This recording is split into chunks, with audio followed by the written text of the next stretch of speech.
stop streaming. No, that's good. Okay, now let's see. Same here. We must have been internet issues. Me too. Let me know how it's going, friends, because I think that we might be working.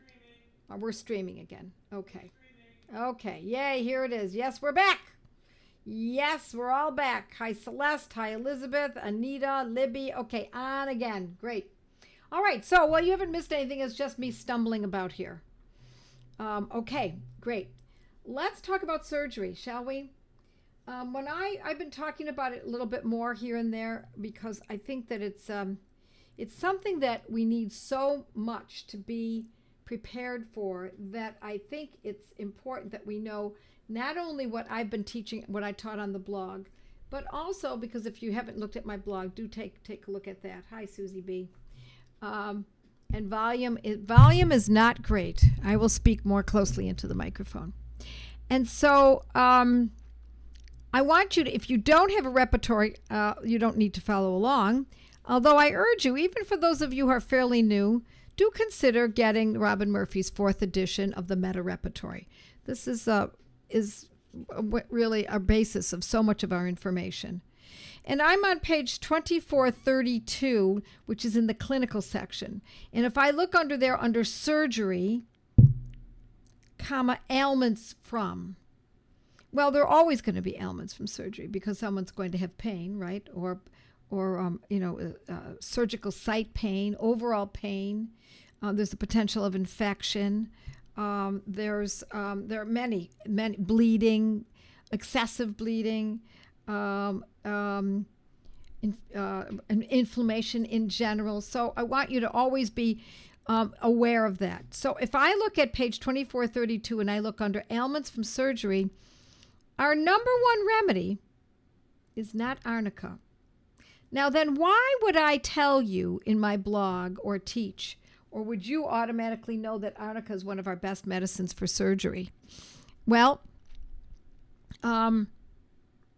because there are many other medicines we can consider, and arnica is a very generalized medicine, but our top remedy, according to the Meta Repertory that Robin Murphy consolidated, it's calendula. Calendula is bold, capped, and underlined. And so it is one of our best medicines. Now, for the longest time, I did not use calendula in homeopathic formula. I usually used it in a tincture form. And I would I'd have it in alcohol because it was in tincture, of course. That means that it's in alcohol. And I would dilute it somewhat and then use that for the dressing at a wound, which it certainly could be. But in general, it's an overall great remedy for the actual surgery itself, whereas I see arnica for the overall experience, which includes the angst and the shock to the system, etc.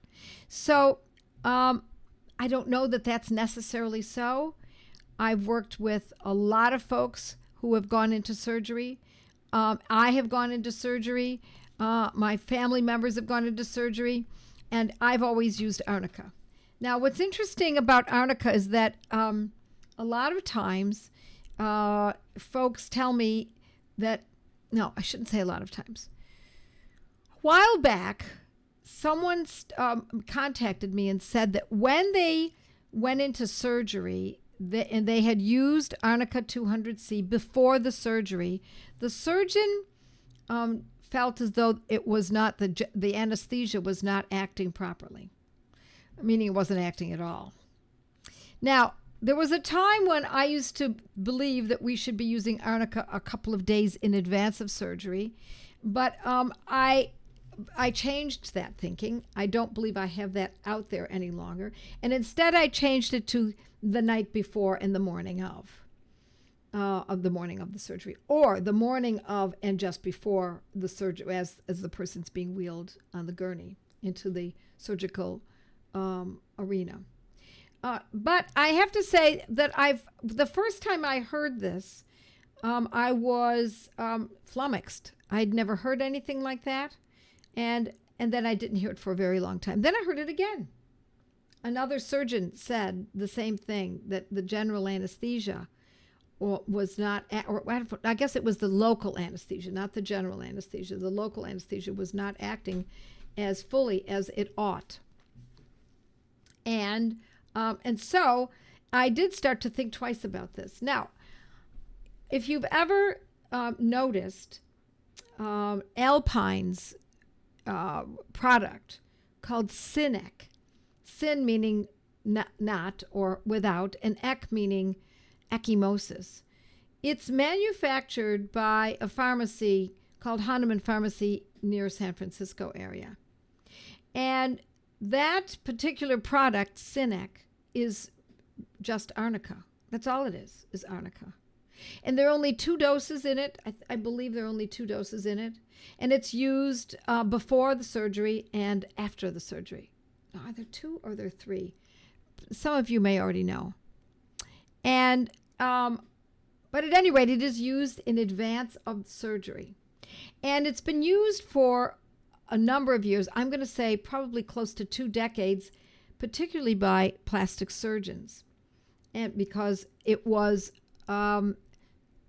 taught to plastic surgeons by the pharmacy. And it's been, I hear it time and again by plastic surgeons, that it is quite effective. And so they often use it because they want to keep ecchymosis, which is another word for it, the medical term for black and blue, especially for surgical procedures on the face, rhinoplasty and that kind of thing. So I've always felt pretty confident that was a method that I'm comfortable with. But additionally, I had learned this protocol. It was not a Banerjee protocol. The protocol of using Arnica 200 the night before and the morning of. And again, I never had any negative experience, but 2 people reported to me that their surgeons complained. So now I have to say, I am thinking twice. It's happened twice, and now I bet someone else is going to. It was Dr. Quinn from the Hahnemann Laboratories who went around and met with the plastic surgeons over a number of years, and it became very popular amongst the plastic surgeons because it was not only very inexpensive, but it was very effective. And so I have to say that when I hear the same thing over and over again, I have to pay attention because we don't want any of our medicines to cause any trouble. Now, here's the problem. I don't know if it's the problem. Here's the way that I am most comfortable looking at this.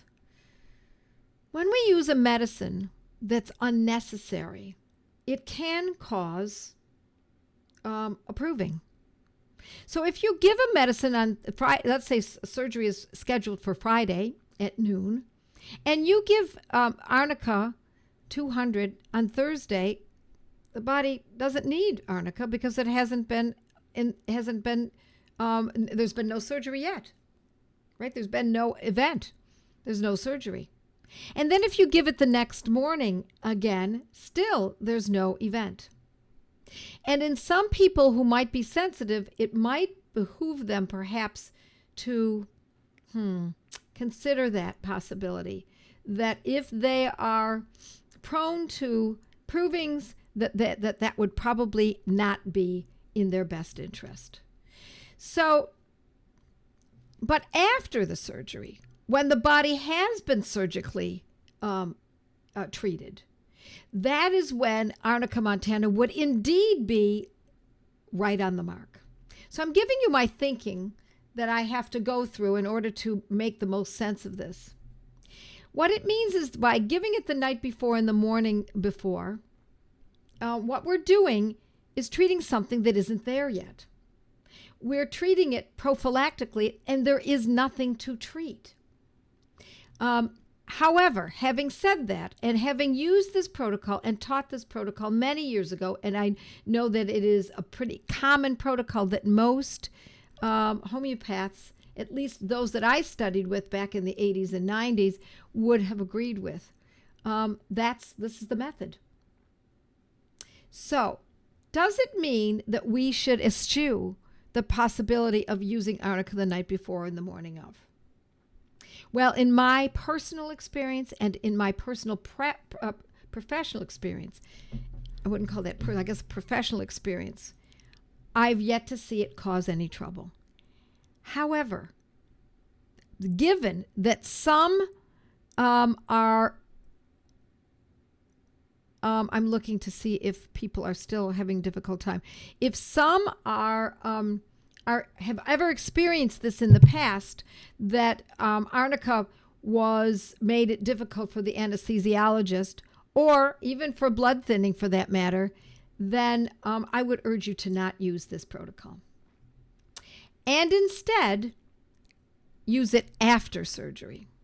Now, after surgery, it certainly makes perfect sense, because now the body has undergone a certain amount of shock, a certain amount of blood loss, a certain amount of pain, and undergone the surgical site would have been opened, and now we need arnica montana.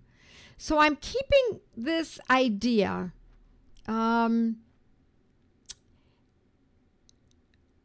Oh, isn't that interesting?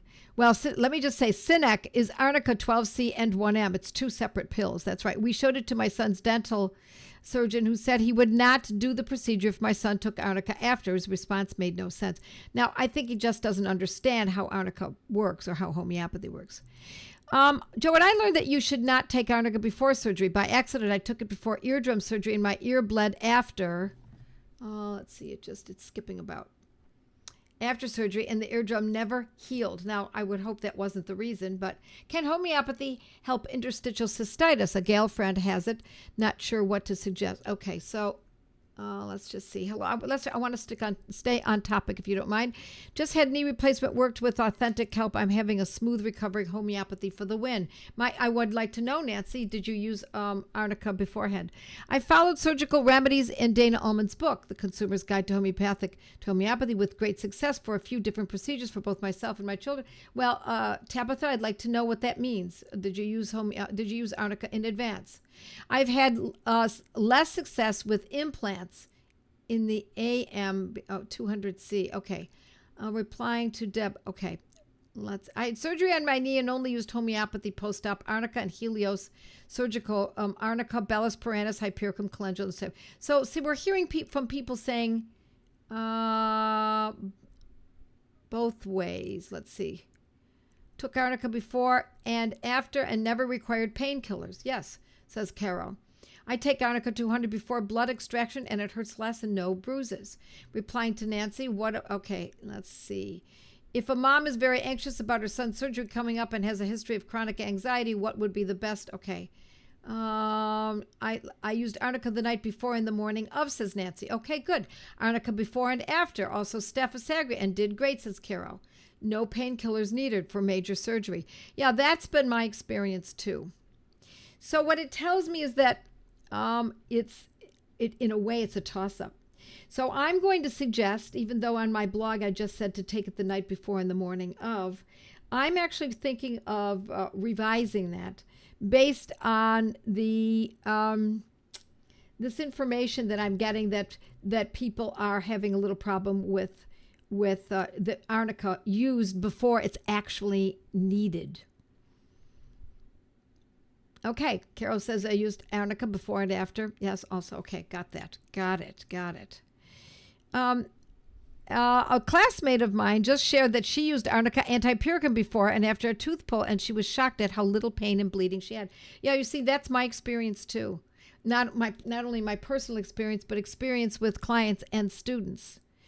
My plastic surgeon friend sends her patients home with a tube of arnica. How does the anesthesiologist know it was the arnica, not something else? That's a very good point. You see, when someone is prone to thinking that this could cause that, that's what they're looking for. I gave Arnica, Hypericum, and Staphysagra to my niece after her C-section. Her second week checkup today was excellent. I used all homeopathy for my foot surgery and had no pain. Now it's getting better, and I'm walking. I'm in a lot more pain. Don't know why. Well, you have to carry on, so we can talk about that, Donna. Let's see. I'll try to get to that tonight. All righty. See, the only before and after protocol we have used was the remedy X-ray taken to protect from the radiation, says Lisa. Yes, honestly, I didn't give it much thought. No negative effects noted.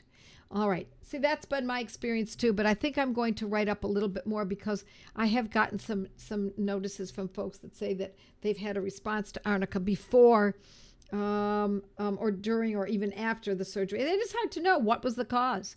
Couldn't it have been something the surgeon did, but wants to blame blame something that he or she is unfamiliar with? Okay, let's go to page 2432. Surgery, ailments from. As I said, calendula is the number one. Arnica is also very important, so is Bellus perennis.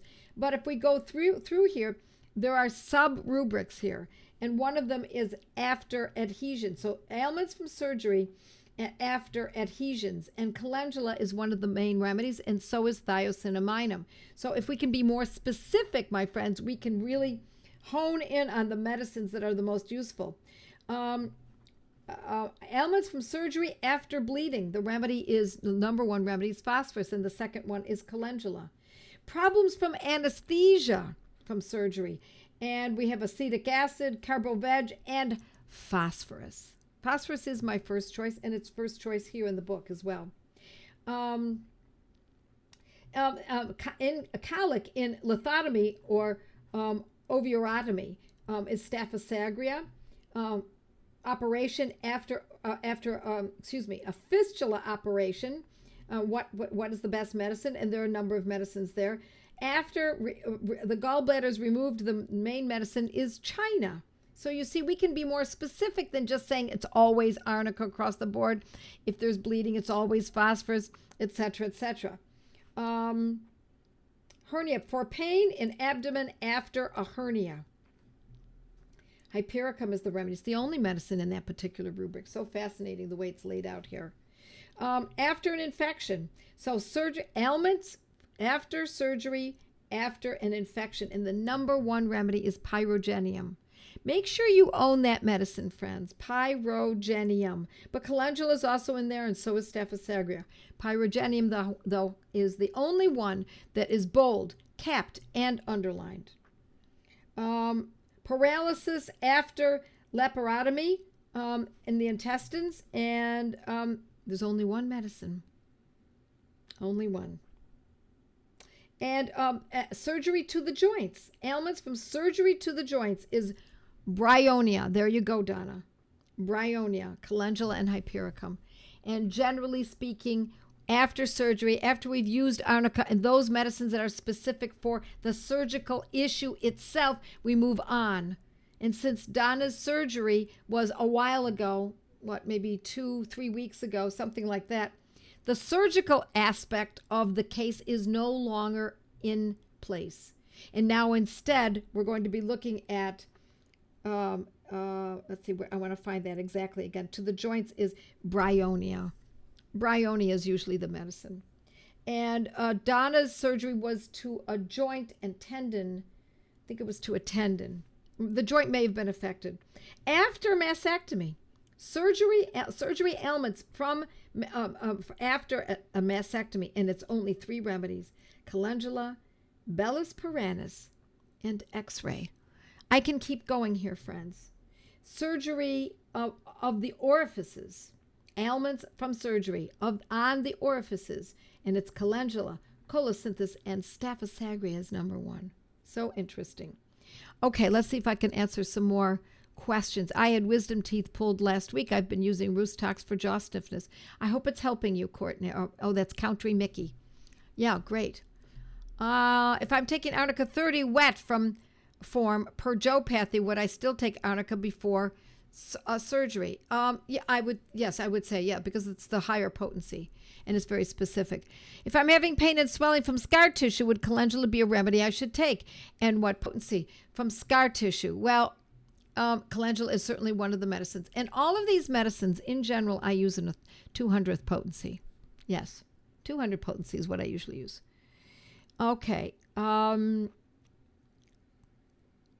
Yes, for ileus, gut doesn't wake up after anesthesia. Yes, there's one remedy. And I'm going to tell you, and I hope you're a mighty. That came from Mary in Pennsylvania. If you're a mighty, I will talk to you about it in the mighty site. I don't want to talk about this online, this medicine. Elizabeth Mayer says to Donna, maybe check out thiocinaminum. Thiocinaminum is a great remedy for scar tissue, but it's not the ultimate one when there's pain. See, scar tissue doesn't necessarily have to be painful. It can be disruptive. It can be bulky. It can be proud. But particularly because it was right after surgery, I would go more with calendula. Do you recommend calendula instead of arnica before surgery? No, I'm not saying that. No, I'm not changing it. I still believe it should be arnica. If we're going to use the medicine before surgery, we're going to use it. I would prefer to use arnica montana. Let's see. I think sometimes nux vomica can be used for that too. Okay, they're talking to each other. Elizabeth asks, what about hypericum? If someone plays it safe and doesn't take arnica, but what about hypericum? Hypericum is excellent. I just wrote about that on my blog last night that was just published last night. Hypericum is for the pain. If the arnica is not touching the pain, we often will use hypericum, especially for nerve pain, which is different than what Donna's describing, although it may be nerve pain. What Donna's describing, it's 8 weeks ago. I didn't realize it was that long ago that she had surgery. In 8 weeks, now we move to something else, most likely bryonia. But I'm going to also say that if bryonia doesn't touch it, then we almost always go to hypericum. 200s, always. I give arnica hypericum staphysagrate to my niece after her C-section. Her 2-week checkup was okay, read that already. Okay. Let's see. Mine was ankle joint. Hold on. Scar tissue was causing swelling. Okay, as long as we're sure that it's scar tissue that's swelling and not an infection. Okay, my 5-year-old grandson is having major abdominal surgery in November to reduce adhesions and repair ab muscles. He was born with intestines outside of the body. There is a time, my friends, that is when surgery is needed. That's when we want the skilled hands of a good surgeon. I was going to recommend arnica. Now I'm not sure. They were told to expect significant pain. What I would consider, if you want to be extra safe, is not to use arnica until the moment you can get into the recovery room. Let's see.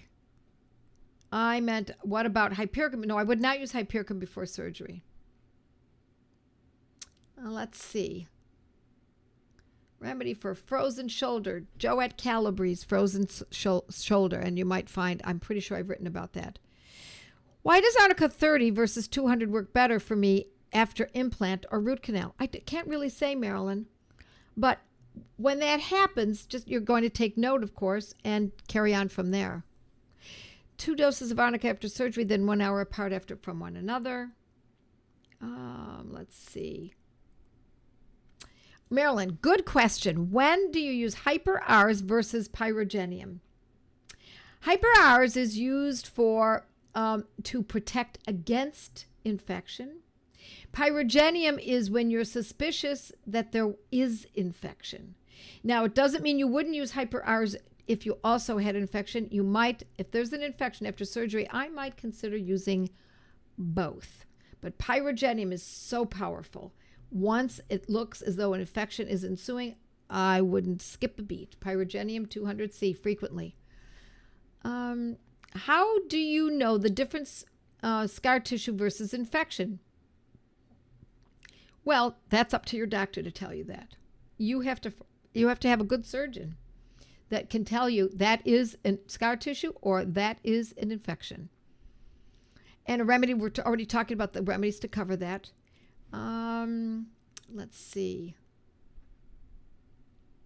Hip replacement. I'm giving my husband hypericum and symphytum 2 times a day. Good. I'm assuming that's after hip replacement. Let's see what else everyone else has got here. Good questions. Marty says, Donna, I've been taking thiocinaminum for AMD protocol, but it has also greatly reduced a 50-year-old C-section scars. Yes, it's amazing. Isn't it, Marty? It's amazing. Let's see. Maybe, says Melissa, the anesthesia wasn't as effective because they were redheads. One of my children is very difficult to numb. That's very much a real thing. People think it's old wives' tales, but it's an old wives' tale. But it is so that people who are redheads often are not affected by anesthesia, or they're affected in a different way. Let's see. So Mary in Pennsylvania, for the ileus, the gut doesn't wake up after anesthesia. I hope you're on my mighties. I can't tell if that's where you're coming in from. If you are, then we'll be talking about that in just about a minute, because we're going to go to mighties just for a few minutes. I'll answer some more questions, and let's see what else we've got here.